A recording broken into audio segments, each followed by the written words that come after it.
Oke, sudah di-record ya. Started by you, oke. Sudah di-record, kemudian absen ya. Absen nanti saya yang mengabsen dari, saya buka dulu ya. Stop share dulu deh. Saya share. Ya.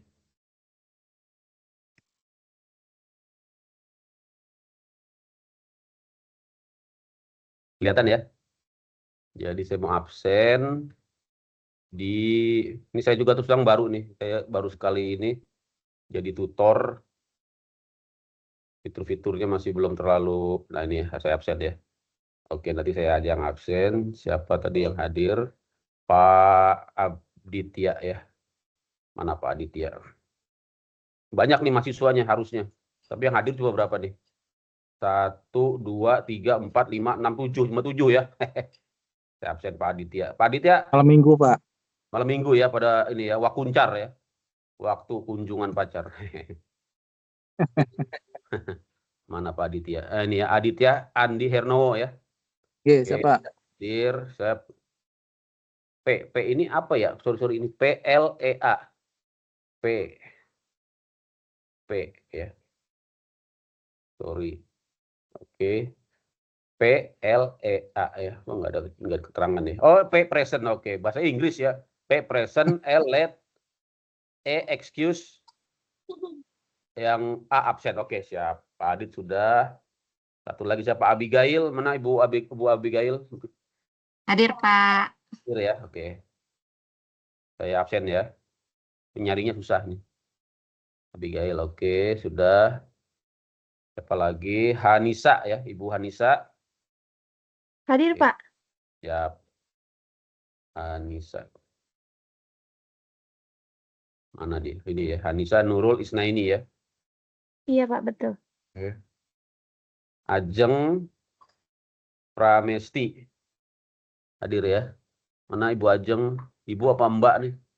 Apa kakak? Kakak Hadir, aja. Pak. Kak Ajeng ya. Mana dia? Oke, Ajeng. Satu lagi Magfira Diva ya. Kak Magfira. Kak apa Bapak apa Ibu nih? Ibu ya. Kak Siap, Magfira ya. Bapak hadir, Pak. Oke. Magfira, mana Magfira? Mana dia? Magfira. Oh, di grup saya kasih tahu ya, mungkin mereka ini ya pada datang nanti. Sorry tadi.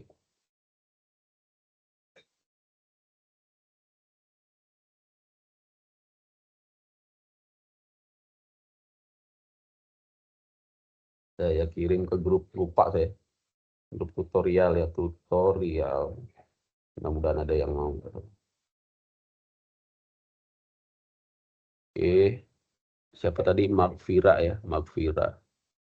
Magfira, mana Magfira? Udah tadi ya Magfira ya. Ctrl F aja deh, Ctrl F. Mag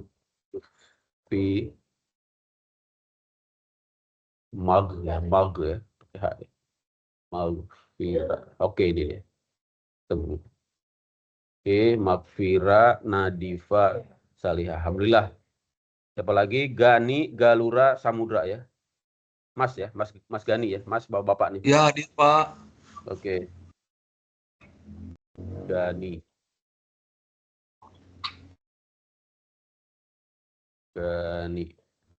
Sep nih ya, Gani. Oke. Ada Restu Febri Yunita. Hadir ya. Siap hadir.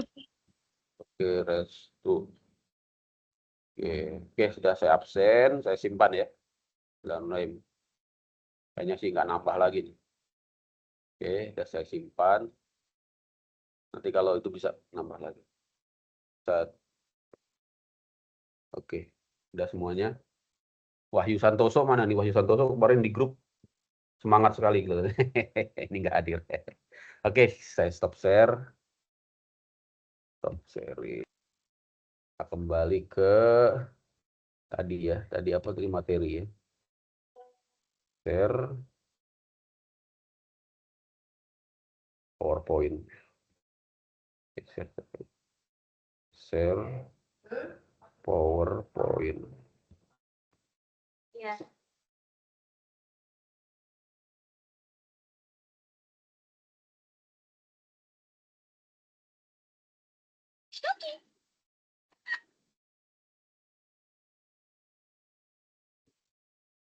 Oke, sambil nonton bola nih. Pak Adit. Borneo nih, Borneo. Pak Adit, Borneo FC. Lagi main itu. Menang tuh, 2-0 gitu. Oke, jadi rekan-rekan terkait dengan materi, ada 2 materi ya. Pertama sesi 1, nanti sesi 2 dan sesi 3 saya akan coba sampaikan ya. Saat sesi 1 ini tentang perikatan, perjanjian, dan kontrak ya. Kemudian ada sesi 2 ya. Sesi 2 itu yang sedang kita diskusikan asas-asas ya perjanjian, dan sesi 3 nanti untuk minggu depan, dan juga menjadi tugas ya, nanti ada tugas juga, itu akan menentukan nilai dari tutorial kita, yaitu nilai dari tugas ya. Kemudian nanti ada UTS, ada UAS ya. Ada UAS juga rekan-rekan ya. Ada UAS, itu yang paling penting ya. UASnya untuk strateginya gimana untuk UAS, tentunya rajin latihan ya. Latihannya nanti rekan-rekan bisa dari tes formatif atau dari latihan mandiri ya. Ada kan situsnya ya, webnya. Nah, itu sering-sering di situ, atau ya dari buku ajarnya. Ya, dari buku modul ya, modulnya. Modul sudah dapat semua ya, dalam bentuk soft copy dan dalam bentuk hard copy ya. Jadi itu yang paling penting. Kalau web ini lebih ke diskusi-diskusi aja ya rekan-rekan ya. Karena saya juga dulu mahasiswa UT, sama saya ambil akuntansi ya. Alhamdulillah selesai 2024 ya, gelarnya SAK. Kalau rekan-rekan nanti gelarnya SH, itu gelar yang sangat bergengsi ya. Kalau sudah bergelar SH ya, bisa beracara ya. Bisa jadi Hotman Paris nanti. Semangat. Ini semester berapa nih Pak Adit? Kalau hitung-hitung semester nih macam-macam ya. Sudah masuk semester 4 ini, Pak. Semester 4 ya, masih panjang perjalanan ya. Iya, Pak. Masih 3 ya, 3 semester lagi, nggak apa-apa, dinikmatin aja. Amin. Oke. Jadi hukum perikatan ini dulu saya dapat rekan-rekan di tahun 2010 ya, awal saya mulai kuliah S1 ya. Pada saat itu saya kuliah di Universitas Jakarta. Ya, ini sangat penting sekali. Karena kalau kita lihat di sini ya, hukum perikatan ini adalah dasar ya, dasar, bahkan kalau saya katakan intinya dari hukum itu, termasuk hukum publik ya. Ini memang saya bicara filosofinya ya. Termasuk hukum publik, hukum negara, itu semuanya berasal dari perikatan. Iya enggak? Semuanya berasal dari perikatan. Misalnya hukum pidana lah. Kok hukum pidana dari perikatan, Pak, dari perjanjian? Iya. Perjanjian antara negara dengan rakyat ya, antara pemerintah dengan rakyat dalam bentuk undang-undang. Gitu ya rekan-rekan ya. Nah, tapi kalau secara mata kuliah hukum perikatan yang kita sedang bahas di sini adalah perikatan ataupun perjanjian ya dalam ranah hukum perdata ya, dalam ranah hukum apa? Hukum perdata ya. Ya. Siap, Ibu. Ibu baru masuk ini ya. Poro Disa ya. Halo. Ibu Poro Disanti. Suaranya nggak jelas, Bu. Halo? Halo? Ibu Poro, di chat aja, Bu. Suaranya nggak jelas. Oh, Pak Wahyu udah ada nih. Hadir ya, oke, siap, saya absenin ya. Oke, yang hadir langsung ini ya. Langsung chatting atau langsung angkat tangan. Halo Ibu Poro Disanti, suaranya bocor ini. Saya mute dulu ya. Oke, sepertinya mute. Oke. Yang belum absen langsung kasih tahu ya, saya akan absen. Oke Pak Wahyu, ini semangatnya luar biasa nih. Langsung gercep Pak Wahyu. Mana Pak Wahyu? Siap, terima kasih Bapak Ardi. Ya, semangat sekali kayaknya nih. Ketemu akhirnya ya. Pak Wahyu di mana ininya? Tinggalnya? Saya saat ini di Kota Tanjung, Kabupaten Tabalong, Kalimantan Selatan, Pak. Wah, Kalimantan juga ya, sama dengan Pak Adit itu ya. Ya, beda kabupaten, Pak. Beda ya. Borneo FC berarti ya. Oke. 12 jam lagi, Pak, dari tempat saya, Pak, ke Tanjung, Pak. Oh, 12 jam itu ya. Iya, Saya belum kurang lebih, pernah Pak. ya. Saya di Jakarta. Oke, Pak Wahyu saya absenin ya. Untuk absen, saya yang absen sendiri. Karena kan nggak bisa absen ya. Share lagi. Ininya. Absennya. Pak Wahyu ini ya, hadir ya. Sama Ibu Poro di Santi ya tadi. Oke.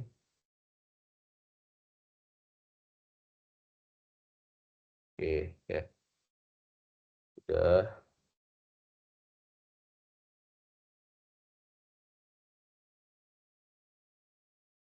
Udah ya. Ini apa sih? Oke. 1, 2, 3, 4, 5, 6,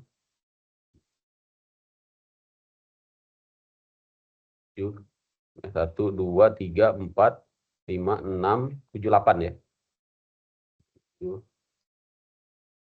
8. Oke, siap. Udah. Kita kembali lagi ke materi ya. Jadi, maaf telat. Oh, Pak Aditya masuk ya. Siap. Aditya Wira Kusuma ya. Aditya Wira Kusuma. Ya. Mana dia? Apa namanya? Aditya ya. Aditya Adhit ya. F. Adit. Nah, ini dia. Aditya Wira Kusuma. Oke, hadir ya. Oke, save, kita save. Oke, sudah. Ada lagi yang belum di absen? Dah ya. Kita lanjut lagi ya. Oke, kita ke materi lagi. Saya share screen aja deh. Share screen aja deh. Entire screen. Biar enggak nih. Share. Oke. Mana tadi? Ini materinya ya. Oh, tapi kalau gini saya nggak bisa ngeliat muka teman-teman ya. Nggak jadi deh. Mending yang model tadi aja. Kalau gitu nggak kelihatan muka pesertanya. Jadi ada yang di sini fasilitas share langsung dari ini ya, dari MS Team-nya ini.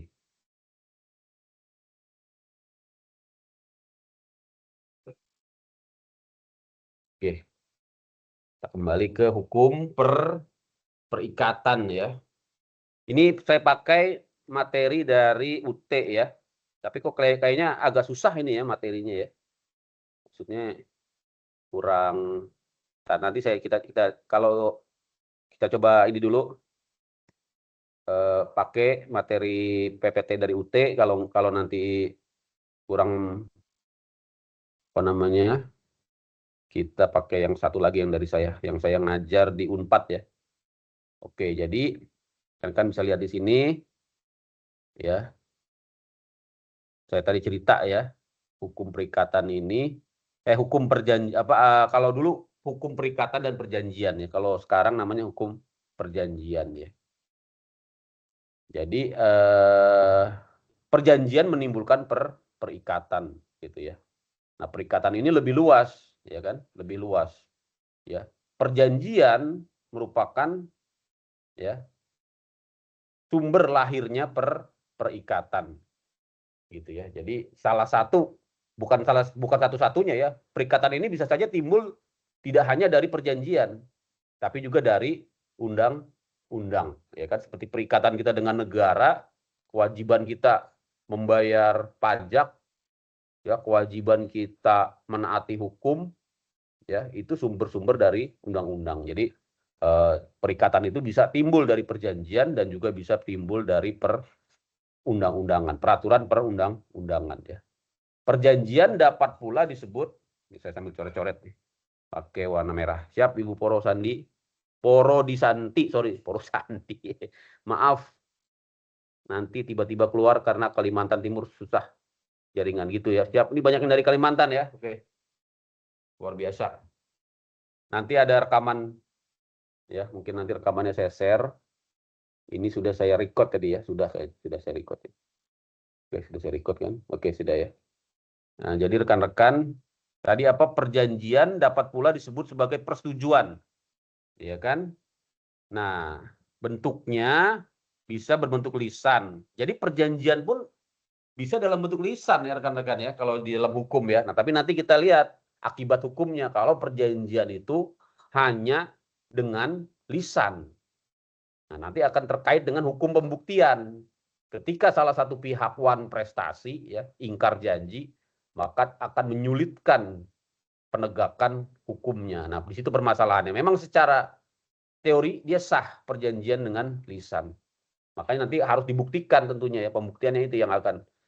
Jadi perjanjian yang tertulis disebut dengan kontrak ya, dan kontrak yang paling otentik ya, atau yang paling kuat pembuktiannya yaitu yang disahkan ya oleh negara ataupun oleh pejabat-pejabat, misalnya dalam bentuk akta notaris ya, maka itu memiliki kekuatan, istilahnya akta otentik dalam proses pembuktian. Nah, itu yang kita sebagai orang hukum ya harus menyadari itu ya.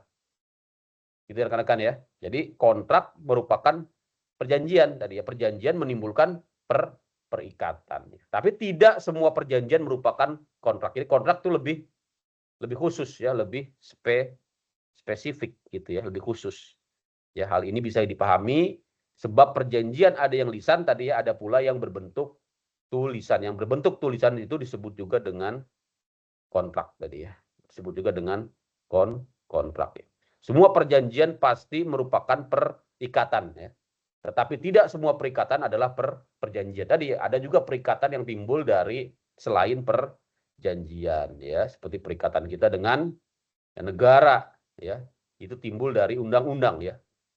Oke, atau putusan ya pengadilan ya, di situ juga menimbulkan ikatan ya kan, misalnya putusan pengadilan terkait dengan hukuman ya, vonis kita terikat untuk menjalankannya ya, atau putusan pengadilan yang ya menyatakan cerai gitu ya, pengadilan agama ya, itu juga menjadikan ya putusnya perikatan ya, timbulnya ikatan yang baru. Ya rekan-rekan ya, ini perlu dipahami secara filosofis.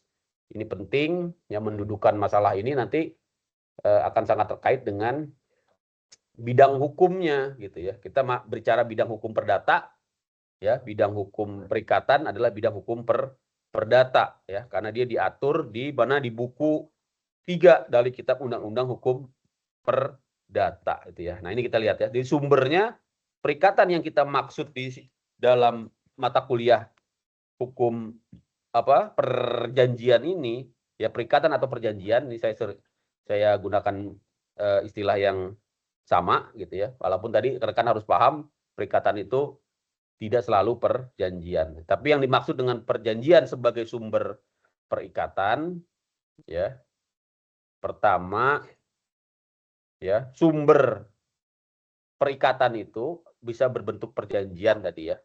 Bisa juga berbentuk undang-undang. Luas jadi bicara perikatan itu ya, tidak hanya perjanjian, juga undang-undang ya. Makanya perikatan ini merupakan, kalau saya katakan, sebagai ya puncak ya, bukan ya, puncaknya dari suatu hukum ya, puncaknya dari suatu hukum, atau dapat juga dikatakan sebagai ya asal muasal ya, sumber segala sumber hukum yaitu perikatan ya, konsensus ya, kesepakatan ya. Kalau undang-undang ya, dia juga bersumber dari kesepakatan ya, bersumber juga dari perjanjian sebenarnya ya rekan-rekan ya. Ini mohon maaf nih agak agak filosofis ya, karena seorang dokter gitu ya. Bukan ya sombong ya. Dokter itu harus cenderung memang terbiasa untuk berpikir yang filosofis ya rekan-rekan ya.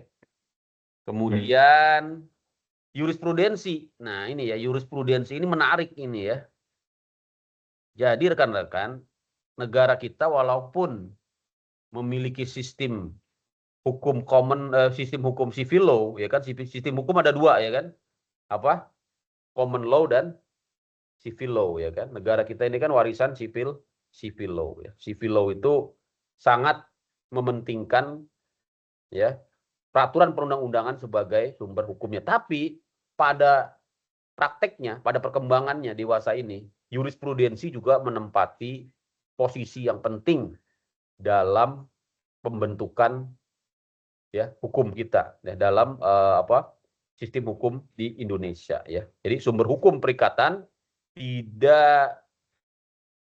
yang tidak diatur ya, tapi memang terbatas ya, jurisprudensi ini terbatas, hanya yang tidak diatur tentunya ya di dalam peraturan tertulis, yaitu Kitab Undang-Undang Hukum Perdata ataupun peraturan-peraturan khusus, misalnya undang-undang ya. Maka di sini ada digunakan sumber hukum yang disebut dengan jurisprudensi untuk apa? Untuk melengkapi kelemahan-kelemahan di sini ya. Untuk melengkapi kelemahan-kelemahan dan stagnasi hambatan dalam penegakan hukum ya. Banyak ya kita lihat di bidang hukum perdata ini yang menjadi kelemahan-kelemahan ya, yang kemudian diisi dengan jurisprudensi. Banyak sekali, rekan-rekan bisa googling aja, silakan, sekarang sudah gampang mau cari jurisprudensi ya. Di Mahkamah Agung juga ada, di situs Mahkamah Agung, jurisprudensi Mahkamah Agung ya, tiap tahun biasanya dikeluarkan dalam bentuk surat edaran ya, apalagi di bidang hukum perdata ini sangat banyak sekali ya, baik di bidang hukum perikatan, baik di bidang hukum acaranya gitu ya. Itu ya rekan-rekan ya. Banyak sekali ya jurisprudensi yang menjadi sumber hukum ya perikatan. Kemudian juga sumber hukum adat. Nah, ini yang menarik juga ya. Jadi ini juga sebagai sumber perikatan. Ya. Apa yang dimaksud dengan hukum adat di sini berbeda dengan hukum Eropa. Hukum adat bersifat pragmatisme, realisme, artinya mampu memenuhi kebutuhan masyarakat yang bersifat fungsional, religius, sehingga hukum adat mempunyai fungsi sosial atau keadilan sosial. Jadi hukum perdata ini, nanti kita masuk di materi kedua, syarat sah dari perjanjian, salah satunya harus memiliki sebab yang halal. Ini ya. Jadi bahasa terjemahan di masa itu ya, tempo dulu, sebab yang halal ya. Sebab yang halal itu artinya apa? Tidak boleh bertentangan dengan hukum ya, baik hukum tertulis maupun hukum yang tidak tertulis. Salah satunya adalah hukum adat ya. Jadi dia menjadi sumber perikatan juga hukum adat ini. Biar rekan-rekan ya.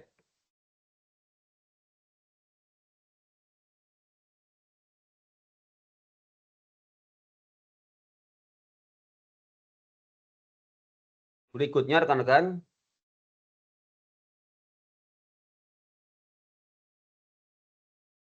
kita masuk ke,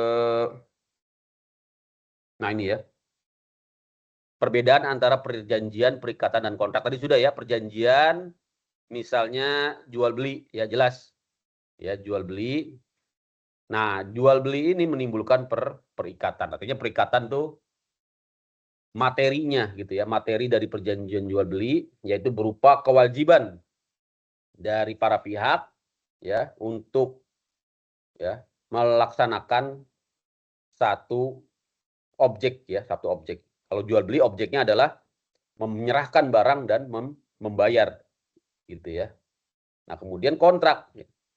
Kontrak ini ya bentuknya bentuk dari perjanjian jual beli, diikat ya, disahkan ya, dituangkan gitu ya, dituangkan ya secara sah menurut hukum ya dalam bentuk kontrak gitu ya, rekan-rekan, jelas ya. Jadi kontrak ini bentuknya ya, perjanjian tadi tidak harus dengan kontrak, lisan pun bisa, tapi tadi ya yang saya katakan dia akan menimbulkan masalah, terutama ketika terjadi perselisihan ya, baik karena one prestasi ataupun karena apa namanya, misalnya kondisi force major ya, kahar ya, ada hal-hal yang tidak apa namanya, tidak dapat dilakukan oleh kedua pihak. Jelas ya? Lanjut ya.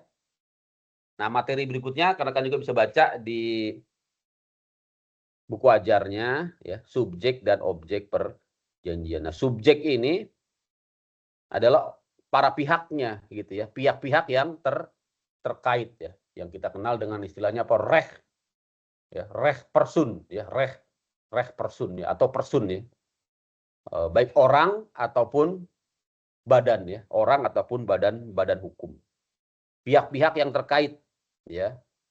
Nah, ini diatur di Undang-Undang Kitab Undang-Undang Hukum Perdata KUH ya, kasih uang habis perkara gitu ya.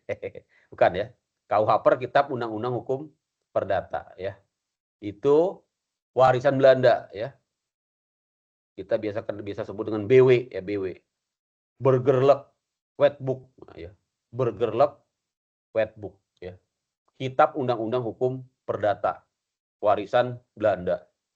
Kok kita belum bisa buat? Kita sudah buat banyak ya.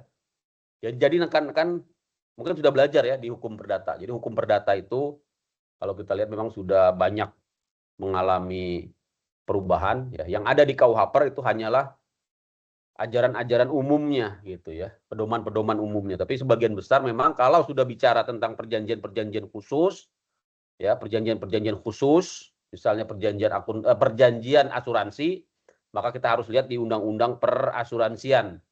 Ya, kita juga lihat di Kitab Undang-Undang Hukum Perdata, Kitab Undang-Undang Hukum Dagang KUHD. Ya, kalau terkait dengan perusahaan, kita lihat di Undang-Undang Perseroan Terbatas. Jadi memang untuk BW sendiri ya, dia lebih kepada prinsip-prinsip, asas-asas ya, bahkan ya, halo, bahkan ada yang mengatakan sebenarnya BW itu bukan undang-undang gitu ya. Jadi ini masih menimbulkan perdebatan apakah BW itu undang-undang ya, atau dia tuh hanya sebatas asas-asas ya, asas-asas gitu ya, asas-asas ya, karena memang isinya apa namanya, bentuknya pun dia tuh kan awalnya kodifikasi ya, kodifikasi dari hukum Belanda ya. Tapi memang kemudian berdasarkan Undang-Undang Dasar 1945 di aturan peralihan ya, ketentuan-ketentuan di Hindia Belanda diberlakukan sebagai undang-undang ya di Indonesia. Biar rekan-rekan ya. Jelas. Jadi subjeknya para pihak. Ya, siapa itu para pihak? Diatur di pasal 13, 15, nanti dibaca aja. 13, 15 itu tentang, kalau tidak salah, kecakapan ya, kecakapan ya. Yang berwenang berberat 13, 18, 13, 40 KUH Perdata. Jadi secara umum subjek perjanjian adalah pihak-pihak yang membuat perjanjian, tapi dalam praktik ada juga pihak yang terlibat dalam perjanjian tetapi terikat oleh perjanjian tersebut. Jadi ada pihak yang apa namanya, pihak yang terlibat dalam perjanjian, tapi pihak yang tidak terlibat dalam perjanjian, artinya tidak menandatangani kontrak atau perjanjian, tapi dia juga terikat oleh perjanjian tersebut ya. Nanti rekan-rekan catat pasal-pasalnya ya, 13, 15, 13, 18, 13, 40. Nah, objek perjanjian ya, yaitu barang-barang ya, barang-barang yang dapat diperdagangkan, kemudian contoh-contohnya ya, baju, tanah ada di pasal 1332, kemudian di pasal 1334 ya, barang-barang yang baru akan ada di kemudian hari dapat menjadi objek perjanjian. Jadi maksudnya ini adalah janji ya, janji juga sebuah objek gitu ya, karena dia akan ada di kemudian hari. Nah, ada pengecualian di sini yang tadi saya katakan, yang disebut dengan asas apa namanya, syarat objektif dari perjanjian, yaitu tidak boleh melanggar ataupun tidak boleh bertentangan dengan ya peraturan tidak boleh bertentangan dengan hukum, ya, baik hukum tertulis maupun hukum tidak tertulis, ya. Hukum tertulis adalah undang-undang. Ya, jadi tidak boleh barang-barang yang dilarang undang-undang dijadikan objek perjanjian, misalnya narkoba, ya, perjanjian jual beli narkoba. Nah, itu bukan hanya dilarang, bahkan nanti mengakibatkan peristiwa pidana, ya kan? Boleh, nggak boleh, ya, memperdagangkan, ya, barang-barang yang dilarang oleh undang-undang, misalnya tadi narkoba contohnya, ya, ganja, ya, barang curian, ya. Ini ada yang seperti itu, ya. Kemudian karena tidak tahu, salah satu pihak wan prestasi dia gugat di pengadilan, padahal isi perjanjiannya saja sudah batal demi hukum, ya, null and void, batal demi hukum. Kenapa? Karena menjanjikan perjanjian yang objeknya dilarang oleh undang-undang. Nah, ini kalau hakimnya, ya, mau, ya, dilempar nanti ke pidana, gitu, ya. Ini udah perjanjiannya melanggar hukum, gitu, mau dituntut di perdata, ya. Jadi tidak bisa, gitu, ya, rekan-rekan. Nah, itu rekan-rekan yang ingin saya sampaikan sebagai bahan diskusi kita, ya. Silahkan yang ingin tanya boleh, kalau nggak mau speak, ya, langsung di chatting aja. Ini yang baru masuk siapa? Dito Aryan, ya. Nah, Mas Dito Aryan, saya absen, ya. Dito Aryan, mana tadi absen? Ini.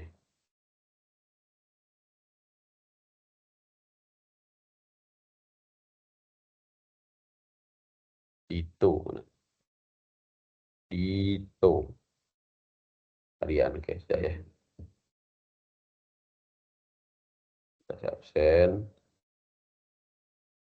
Jelas ya rekan-rekan, ya. Jadi tadi sudah kita pelajari di sesi 1 definisi, ya. Jadi ada istilahnya perikatan tentunya lebih luas, tidak hanya bersumber dari perjanjian tapi juga dari, ya, undang-undang atau dari putusan pengadilan atau bersumber dari hukum adat, ya, hukum adat, adat istiadat, moralitas, ya. Moralitas juga bagian dari perikatan. Kita terikat dengan moral. Kita terikat dengan adat istiadat, kita terikat dengan sopan santun, ya, jangan sembarangan, ya kan? Harus lihat budaya sekitar, di mana langit dijunjung, di mana langit dibunjung, di mana bumi dipijak, di situ langit dijunjung, gitu kan, ya, Pak Aditya, ya. Nah, itu Iya, Pak. bagian dari perikatan. Walaupun tidak tertulis, tapi dia secara hukum berlaku.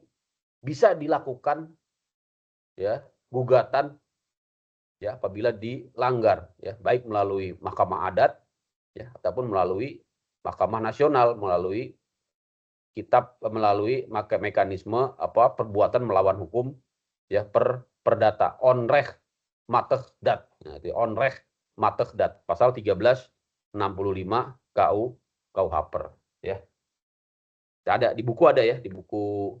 Ini bukunya bagus sekali, ya. Rekan baca, ya. Kalau bisa buat konten, ya, cara belajar yang paling, ya, saya punya konten, ya. Nah, rekan bisa lihat di YouTube. Nah, ini, ya. Nah, ini YouTube saya, ya. Kelihatan, ya. Silakan di subscribe, ya. Dr.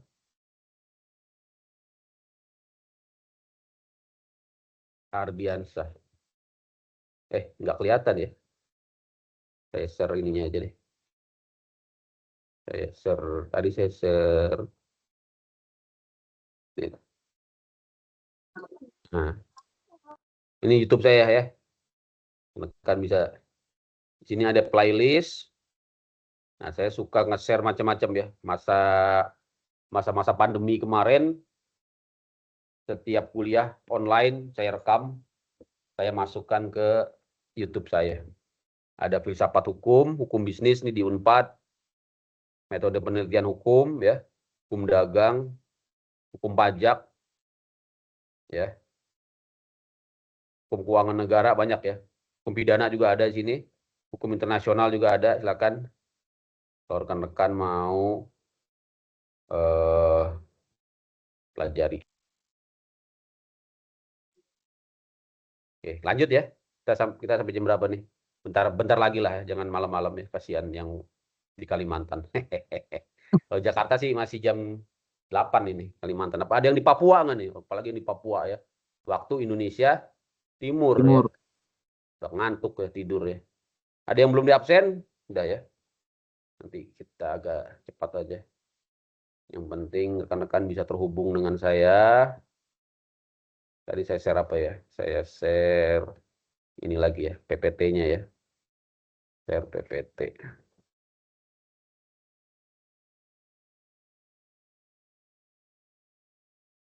Oke.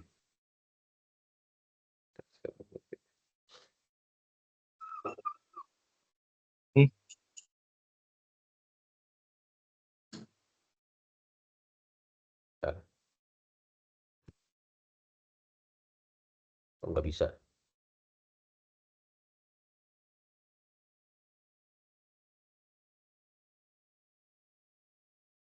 Oke. Masuk sesi 2 ya. Nah ini paling penting ya, asas-asas umum perjanjian. Nanti ini ada di tugas ya. Nanti tugas juga kalian harus melihat akibat hukum. Terutama akibat hukum ketika perjanjian tidak sesuai dengan asas-asasnya. Jadi asas-asas perjanjian itu pertama ya, apa sih yang dimaksud dengan perjanjian? Definisinya ada di mana? Di pasal 1313 ya, 1313 KUH per, yaitu perbuatan dengan mana satu orang atau lebih ya mengikatkan dirinya. Jadi bisa satu orang ya rekan-rekan ya. Coba kita perhatikan. Jadi satu orang atau lebih ya. Satu orang atau lebih, atau jadi tidak harus dua orang ya, bisa saja satu orang, yang disebut dengan pernyataan. Sebenarnya pernyataan ya, satu orang atau lebih mengikatkan diri terhadap satu orang atau lebih ya. Satu orang atau lebih mengikatkan terhadap, tetap harus dua orang ya, sorry ya, tetap harus dua orang. Perjanjian minimal dua orang, karena satu orang ya atau lebih mengikatkan diri terhadap satu orang atau lebih. Kalau satu orang saja itu bukan perjanjian, ya. Itu bukan perjanjian, tapi apa tadi? Pernyataan ya, pernyataan ya. Dalam praktik perjanjian adalah hubungan hukum yang menimbulkan hak dan kewajiban para pihak. Jadi harus dua ya, harus dua orang, minimal ya, minimal dua orang. Ya kan? Silakan kalau ada yang pendapat lain ya, karena hukum ini luas ya. Saya pun bukan berarti mentang-mentang sudah doktor tahu semuanya, enggak ya. Saya tahu yang saya tahu saja. Tentunya rekan-rekan walaupun masih S1 bisa jadi di bidang-bidang tertentu jauh lebih unggul dari saya ya, karena kan tiap orang memiliki ilmunya masing-masing ya. Jadi belum tentu saya juga tahu semua ya, apalagi hukum perdata sangat luas sekali ya. Nah, ini asas-asas umumnya rekan-rekan. Jadi asas-asas inilah yang harus ditaati. Asas itu apa sih? Asas itu prinsip ya. Prinsip ya. Prinsip-prinsip dasar ya yang yang mengatur ya, tapi memang asas ini bersifat abstrak ya, artinya bersifat umum ya. Jadi asas ini bukan pasal-pasal, tapi merupakan isi dari pasal gitu ya. Jadi asas ini isi dari pasal. Seperti misalnya asas kebebasan berkontrak ya. Dan asas ini bersifat universal ya. Jadi kalau kita bicara asas hukum, baik di bidang perdata, di bidang perjanjian ya, di bidang pidana, termasuk di bidang-bidang hukum lainnya, hukum lingkungan, hukum adat, hukum pajak. Saya ngajar hukum pajak juga ya. Hukum internasional apalagi. Bicara asas itu bersifat universal ya, artinya dipahami secara universal ya. Nah, di sini ada 4 ya, asas kebebasan berkontrak. Ya. Artinya apa? Diberikan kebebasan kepada para pihak untuk membuat kontrak, tapi tentunya kebebasan ini tidak mutlak, karena tadi ya ada batasan yang disebut dengan syarat sah. Ya, syarat sah secara objektif harus tidak boleh bertentangan dengan hukum ya yang disebut dengan syarat objektif ya rekan-rekan ya. Jadi walaupun ada asas kebebasan berkontrak, kebebasannya ini tidak mutlak, ada batasnya. Yang kedua asas konsensualisme ya. Ini asas yang bersifat umum juga, bersifat universal. Apa artinya? Artinya lahir pada saat tercapainya kesepakatan. Maka ketika asas ini tidak dilaksanakan, tidak ada kesepakatan, misalnya karena ya paksaan, ya kan, karena penipuan, gitu kan, oh udah terlanjur nih, taken, ternyata tipu, ya, misalnya investasi bodong, nah itu kan penipuan, nah tentunya perjanjiannya menjadi batal, ya, hakim nanti akan menetapkan, ya, untuk mengembalikan, ya, mengembalikan ya kepada keadaan semula. Nah, ini ada yang baru masuk, siapa nih? Mas Kenang ya. Mas Kenang Dimas. Kemang Dinas ini satu kantor dengan saya nih. Sama-sama orang Kemenq. Halo Mas Kenang.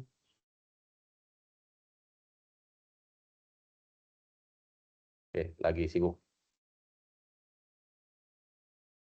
Jadi asas yang konsensualisme ini nanti menjadi syarat sah, ya, bahkan dia menjadi, ya, menjadikan satu perjanjian itu batal demi hukum, ya, kalau terbukti kesepakatannya ini tidak, ya, tidak tercapai secara apa namanya, tidak tercapai secara adil, ya, atau secara berimbang, ya. Misalnya tadi ada paksaan, ya, ada penipuan, ya, ada kesewenang-wenangan, ya, ada apa, pemalsuan. Nah, maka di sini terlanggar asas perjanjian ini, ya. Perjanjian menjadi batal demi hukum.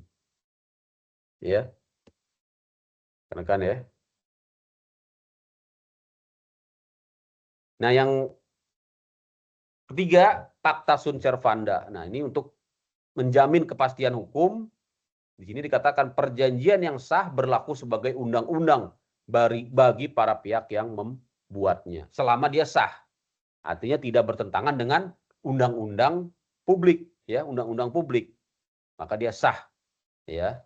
Mengikat sebagaimana mengikatnya undang-undang. Artinya bisa ditegakkan, ya, bisa dituntut di pengadilan, ya, bisa dilakukan upaya paksa oleh pengadilan, misalnya dalam bentuk penyitaan, ya, dalam bentuk pelelangan, ya, dalam bentuk sita aset, ya, ketika ditetapkan oleh pengadilan terjadi perbuatan wan prestasi, yaitu atas, ya, kegagalan satu pihak memenuhi, ya, janji dalam suatu perjanjian. Jadi kekuatannya sangat kuat selama dia sah, ya. Bahkan, ya, rekan-rekan, ini saya ini aja informasikan, kalau perjanjian itu dibuat oleh negara, bahkan dia bisa bersifat lex spesialis, ya. Bahkan perjanjian itu dianggap lex spesialis.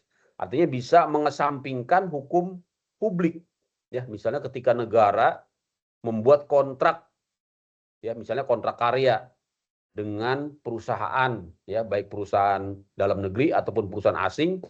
Nah, ini harus hati-hati, ya, pihak-pihak negara, ya, para pejabat ini hati-hati, ya. Pak Dimas ini misalnya, ya, para pejabat hati-hati kalau mewakili negara untuk menandatangani kontrak, ya, karena dia bisa berakibat, ya, pada apa tadi, ya, dikesampingkannya hukum-hukum publik. Ya, ini sudah ada jurisprudensinya dari Mahkamah Agung, ya.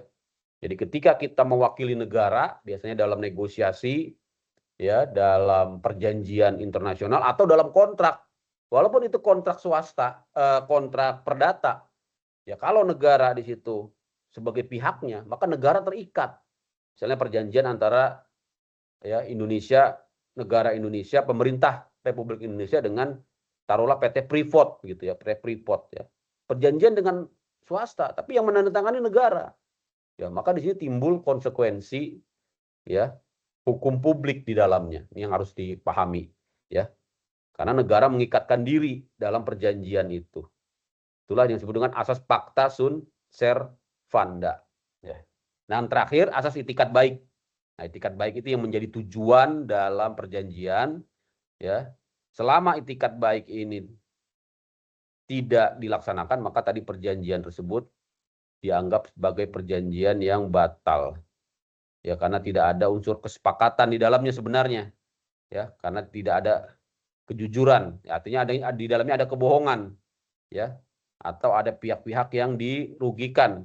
Ya, karena adanya penipuan, ya, ketidakjujuran tadi, paksaan. Ya, rekan-rekan ya. Ngantuk ya. Oke. Masih ada sedikit lagi. Belum kita akhiri. Asas-asas umum tadi ya. Nah, ini asas kepribadian dan doktrin ya. Ini juga bersifat umum. Artinya apa?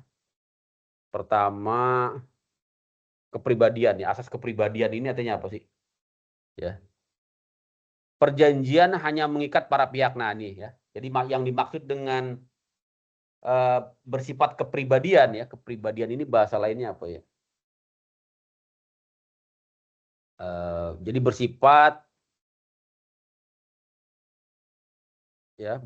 kepribadian ya, bersifat kepribadian. Artinya hanya mengikat para pihak yang membuatnya gitu ya. Ketika tadi Pak Adit ya melakukan perjanjian ya dengan siapa misalnya ya Pak Wahyu, maka yang terikat Pak Adit dengan Pak Wahyu saja ya. Ya, kecuali memang ada pihak-pihak yang ikut terkait gitu ya, itu juga bisa ya. Tapi intinya tadi hanya bersifat istilahnya itu individual. Nah ya, jadi istilah yang tepatnya individual ya. Ini saya revisi. Kalau pemahaman saya yang dimaksud dengan kepribadian ini adalah bersifat individual ya kan, individual ya, individual atau bersifat konkret ya, konkret, individual ya, individual. Artinya bukan bersifat publik ya, dia bukan bersifat publik. Kalau publik itu mengikat seluruh warga negara ya, mengikat pihak-pihak secara umum. Nah, tapi dia bersifat individual ya. Atau di sini dikatakan kepribadian ya, tapi yang lebih tepat saya katakan asas dari perjanjian ini adalah individual. Artinya hanya terkait dengan pihak-pihak yang yang mengikatkan diri dalam perjanjian. Nah, kemudian doktrin, di sini ada doktrin ya. Doktrin ini apa? Hak dan kewajiban para pihak harus proporsional, tidak ya berat sebelah. Nah, ini harus ada asas keseimbangan ya. Jadi ini adalah keseimbangan ya. Keseimbangan. Dimaksud dengan doktrin ini doktrin keseimbangan. Jadi harus seimbang. Ya, tidak boleh ada paksaan, tidak boleh ada kesewenang-wenangan, ya harus seimbang. Artinya para pihak diberikan opsi, diberikan pilihan secara bebas, ya tidak boleh ada tekanan, ya mencegah adanya pihak yang dirugikan. Ya rekan-rekan ya, ini penting rekan-rekan nanti para mahasiswa hukum ketika ya berhadapan ya dengan perjanjian, apakah perjanjian tersebut memenuhi tadi asas ya apa tadi asas konsensualisme ya, asas kebebasan ya, apalagi tadi asas-asasnya banyak ya. Nah itu ya. Unsur-unsurnya, nah ini kalau rekan-rekan melakukan drafting perjanjian pastikan unsur-unsur ini terpenuhi ya, baik esensalia artinya pokok-pokoknya seperti apa nanti kita bahas, kemudian naturalia terkait dengan ya ketentuan-ketentuan yang melekat pada perjanjian ya, naturalianya artinya ketentuan-ketentuannya ya yang melekat ya, artinya akibat-akibat yang melekat dalam perjanjian itu ya harus secara jelas ya. Kemudian unsur aksidentalia ya, ini ketika ya terjadi adanya tambahan-tambahan ya, biasanya ini misalnya terkait dengan kondisi kahar ya, kondisi-kondisi yang mengakibatkan perlu ketentuan tambahan. Nah ini ya dalam penyusunan perjanjian ya rekan-rekan ya. Nah contohnya ini ya, contoh dalam penerapan kasus, karena nanti bisa baca juga di modul ya. Untuk asas kebebasan berkontrak di sini artinya adalah ya adanya kebebasan para pihak untuk menentukan harga sewa ya. Tapi tadi ya kebebasan ini tidak mutlak, untuk bidang-bidang tertentu ada batasnya gitu ya. Termasuk dengan harga juga ya. Harga misalnya kalau kita jual beli komoditi ya kan harganya memang sudah ditentukan gitu kan. Iya kan? Sudah ditentukan oleh misalnya asosiasi-asosiasi ya atau pihak-pihak yang memiliki kewenangan gitu kan. Tapi memang pada prinsipnya yang dimaksud dengan kebebasan ini artinya ada kebebasan untuk memilih gitu ya, memilih untuk menandatangani kontrak atau tidak gitu ya. Kemudian asas konsensualisme, contohnya apa? Tadi ya, adanya kesepakatan gitu ya. Adanya kesepakatan walaupun pembayarannya dilakukan nanti ya, artinya itu melalui proses kesepakatan. Unsur esensialia, contohnya apa? Contohnya rumah yang disewa ya. Itu harus jelas rumahnya ya, di mana alamatnya, yaitu bersifat esensialia, kapan jangka waktunya, berapa harga sewanya. Ya rekan-rekan ya. Nah, terakhir unsur aksidentalia, misalnya ada tambahan ya perabot ya, termasuk juga unsur aksidentalia ini misalnya ketika terjadi kondisi-kondisi kahar, ya kan? Itu harus dijelaskan dalam perjanjian, misalnya perjanjian sewa siapa yang menanggung biaya perbaikan. Tapi itu masuk ke unsur esensialia ya. Oke ya. Nanti kan dibaca aja. Memang ini ada sedikit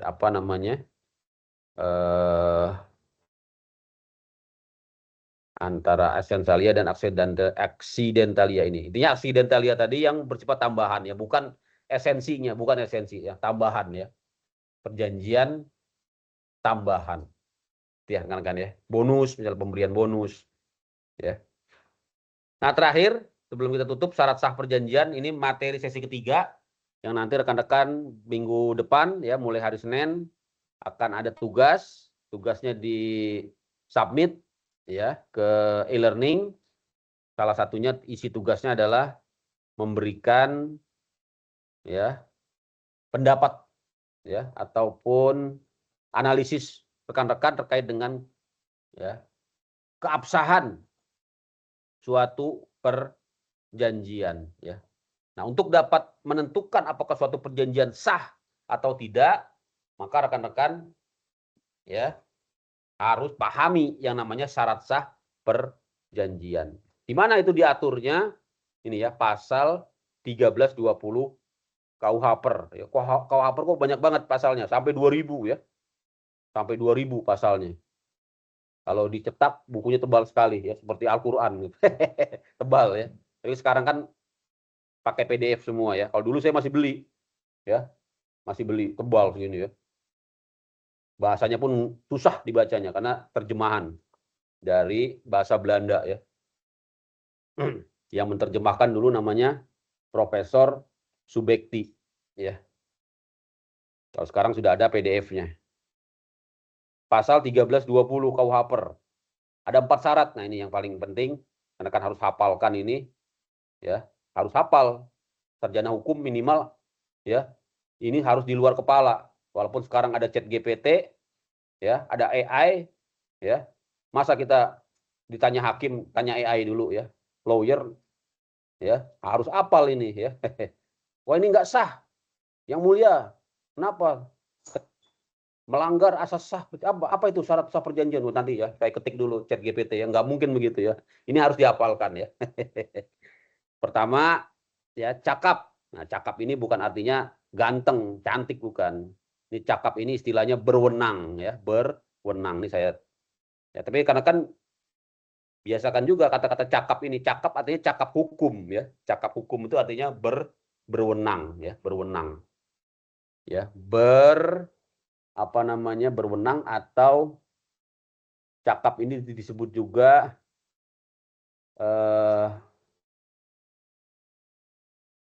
memenuhi legal standing ya. Ya kok jadi panjang ya. Cakap ini bisa ya. Bisa juga dikatakan cakap ini sebagai dewasa ya, dewasa. Kalau dia orang pribadi, yang dimaksud dengan cakap adalah dewasa. Ya, artinya di atas usia berapa di KUHP 18 ya.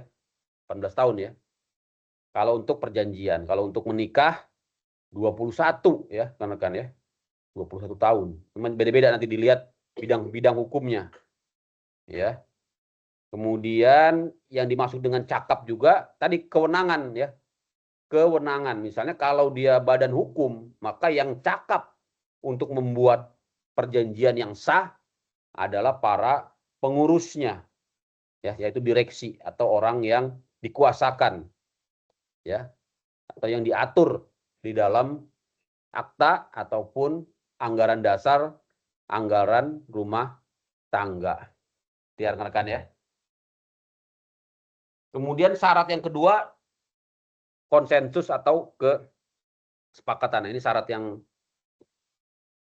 juga penting. Artinya para pihak harus jelas ya, menunjukkan kesepakatan. Jangan sampai ada tadi paksaan ya. Apalagi penipuan ya, kebohongan, tipu muslihat ya. Atau itikat tidak baik. Itu akan melanggar asas kesepakatan. Rekan-rekan ya. Kalau sudah tanda tangan berarti sudah sepakat, belum tentu gitu ya. Kalau tanda tangannya di bawah ancaman ya, atau ada hubungan yang tidak seimbang ya, maka bisa diingkari ya, tapi ini memang nanti harus melalui proses litigasi di pengadilan. Nah, dua syarat yang pertama, cakap dan kesepakatan, ini disebut dengan syarat subjektif ya. Disebut dengan syarat subjektif. Ini apabila dilanggar menjadikan perjanjian batal demi hukum ya, batal demi hukum. Benar ya? Nanti kalau ada yang pendapat yang lain silakan ya. Menjadikan batal demi hukum. Ya. Batal demi hukum itu artinya apa? Tidak ada dengan sendirinya gitu ya. Dianggap tidak pernah ada. Nah, syarat yang ketiga, objek tertentu, artinya sudah harus jelas objeknya. Misalnya tadi objeknya apa? Rumah yang disewa, berapa harga sewanya, berapa jangka waktunya, itu harus jelas. Dapat ditentukan. Jangan sampai tidak jelas. Kalau tidak jelas, maka dia melanggar asas perjanjian yang sah ini. Harus jelas objeknya. Ya. Yang keempat, sebab yang halal. Nah, ini yang tadi saya katakan, sebagai pengecualian dari asas kebebasan berkontrak. Yang dimaksud dengan kebebasan adalah kebebasan yang terbatas. Ya, terbatas pada apa? Ya, dibatasi oleh hukum, yaitu hukum peraturan perundang-undangan, baik hukum yang tertulis maupun yang tidak tertulis. Termasuk di dalamnya ketertiban umum, kesusilaan, ya, adat istiadat, norma, ya, dan tentunya juga peraturan perundang-undangan. Jadi sangat luas. Ya, kalau ini dilanggar maka timbul perbuatan melawan hukum, ya, PMH, ya, PMH, onrecht matigdat. Nah, itu bahasa Belandanya, onrecht matigdat, ya, rekan-rekan ya. Kenapa sih dikit-dikit bahasa Belanda? Karena memang ini dari Belanda, ya. Yang kita baca ini adalah terjemahannya. Ya, jadi harus pakai juga bahasa Belanda dikit-dikit ya. Ada pelajarannya kan bahasa Belanda. Ya, rekan-rekan ya. Oke, nah syarat yang ketiga dan keempat ini ya, yang ketiga dan keempat ini disebut dengan syarat objektif. Apabila dia dilanggar, maka perjanjiannya dapat dibatalkan. Dapat dibatalkan ya, dapat dibatalkan. Oke, nah ini dia ya. Jika semua syarat dipenuhi, maka sah. Ya, artinya cakap. Tadi masing-masing pihak adalah orang yang dewasa, ya, atau kalau dia badan hukum diwakili oleh para pihak yang berwenang, ya, kemudian ada kesepakatan, ya, tidak ada paksaan, tidak ada penipuan, ya, tidak ada apa tipu muslihat, ya, tidak ada juga apa hubungan yang tidak seimbang, kemudian objeknya jelas, ya, yaitu misalnya di sini jual beli, ya, motor Yamaha, ya, jelas nomornya berapa, nomor rangkanya, nomor mesinnya, Kemudian sebab yang halal, artinya ini murni jual beli, tidak ada unsur-unsur yang melanggar hukum, misalnya tadi barangnya bukan barang curian, ya, selama diketahui para pihak, gitu ya, kan ya, maka dia sah. Ya, kemudian berikutnya apa? Apabila dia sudah sah, kok balik ke sini ya? Oke, ini tadi udah ya. Oke. Implikasinya, nah ini ya, kalau dia tidak sah, maka tadi ya batal demi hukum atau dapat dibatalkan. Apa bedanya? Batal demi hukum ini, ya, kalau tadi perjanjiannya dilakukan oleh orang yang tidak cakap, misalnya belum dewasa, atau para pihaknya tidak berwenang, ya, maka dia disebut perjanjian yang batal demi hukum, ya. Perjanjian yang objeknya tidak jelas dapat dianggap tidak sah, ya, dan tidak memenuhi unsur, ya, maka dia dapat dibatalkan. Perjanjian yang didasarkan pada tujuan yang tidak sah juga dikatakan sebagai batal demi hukum. Nanti kan pelajari ya. Jadi memang ada perbedaan antara batal demi hukum dengan dapat dibatalkan. Kalau terkait dengan unsur subjektivitas, artinya kecakapan para pihak dan juga karena paksaan, ya, karena adanya tipu muslihat, itu batal demi hukum, ya kan. Tapi kalau terkait dengan objek yang tidak jelas ataupun ada unsur-unsur perbuatan melawan hukum di situ, maka dia dapat dibatalkan. Bedanya apa? Kalau batal demi hukum dia otomatis, ya, dianggap tidak pernah ada. Kalau dapat dibatalkan dia harus melalui putusan pengadilan. Saya kira itu ya rekan-rekan ya materinya. Terima kasih, alhamdulillah. Masih ada yang ingin ditanyakan? Kalau tidak ada, kita cukupkan saja ya. Alhamdulillah, hampir jam 9, pertemuan pertama ya. Nanti kita ketemu lagi di sesi keempat ya, keempat dan ke-6 ya. Terima kasih. Kalau tidak ada pertanyaan, yang belum absen tadi Kenang ya, Kenang Dimas. Yang mana Mas Kenang nih? Kebetulan satu kantor dengan saya nih. Halo Mas Kenang. Ah? Mana? Lagi patroli nih. Jadi Bea Cukai juga. Sama satu kantor dengan saya. Saya absenin dah, nggak apa-apa. Mas Kenang ya.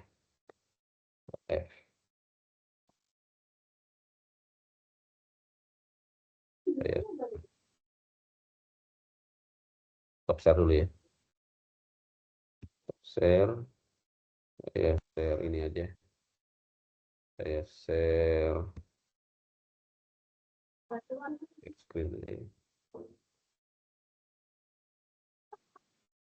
Oke. Mas Kenang, mana Kenang?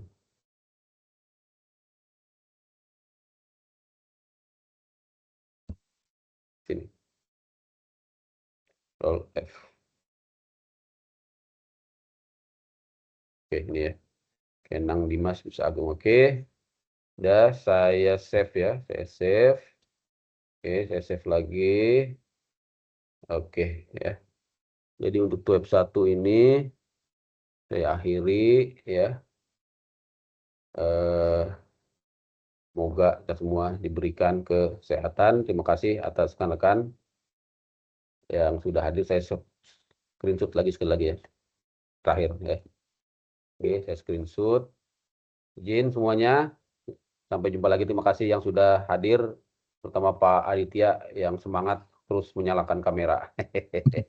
Semoga sukses semuanya. Ya, Amin, amin. belajar UAS ya, dapat gelar SH ya, habis itu Amin. lanjut S2, lanjut S3 kalau bisa ya. Yes. Allah semuanya sukses. Izin saya leave ya, saya stop recording. Oke, sama-sama.